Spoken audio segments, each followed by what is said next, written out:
სხეული მოძრაობს x ღერძის გასწვრივ წრფივად და თანაბრად და პირველი სხეულის კოორდინატის დამოკიდებულება დროზე მოიცემა როგორც 310 გამოკლებული 20t, რაც ნიშნავს იმას, რომ საწყისი კოორდინატი იქნება 310, სადაც ეს გადაზომილია მეტრებში, ხოლო მისი სიჩქარე იქნება x ღერძის საპირისპირო მიმართულებით და იქნება 20 მეტრწამი.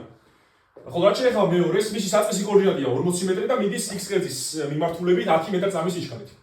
ჩვენ გვაინტერესებს თუ სად შეხვდებიან ეს სხეულები ერთმანეთს, როდის შეხვდებიან ეს სხეულები ერთმანეთს და უნდა დავხაზოთ მათი კოორდინატის დროზე დამოკიდებულების გრაფიკები. თუ ჩვენ გვაინტერესებს თუ სად შეხვდებიან ეს სხეულები ერთმანეთს, რაღაც დიდ მომენტში გავუტოლოთ პირველი სხეულის კოორდინატი და მეორე სხეულის კოორდინატი.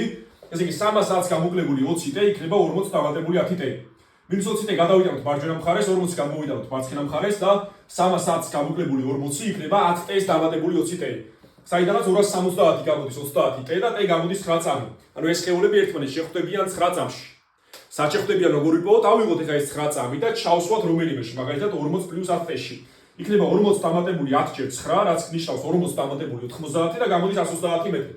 ესე იგი ეს სხეულები შეხვდებიან ერთმანეთს 9 წამში 130 მეტრ კოორდინატზე, 130 კოორდინატზე, რომლის ნულიდან დაშორებული იქნება 130 მეტრით.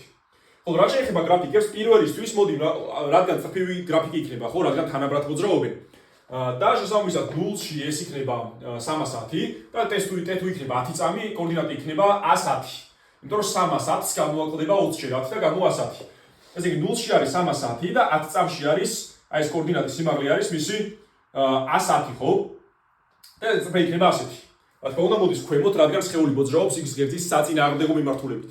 რაც შეეხება მეორე სხეულს, t-თუ იქნება 0, x2 გამოვა 40, ხო? და t-თუ იქნება 10, გამოვა 40 დამატებული 100, ანუ 140. ესე იგი 0-ში არის 40 და როცა ეს არის 10, ეს ხდება 140. ანუ ეს ხდება 140 და ეს იქნება მეორე წრფე. რა თქმა უნდა, ამ წრფეების გადაკვეთის x კოორდინატი იქნება რეალურად დრო და რაც გამოდის 9 წამი, ანუ ეს კოორდინატი იქნება 9 და ეს კოორდინატი იქნება 130, რადგან ისინი შეხვდებიან ერთმანეთს 9 წამში 130 მეტრ მანძილზე ნულოვანი დონიდან.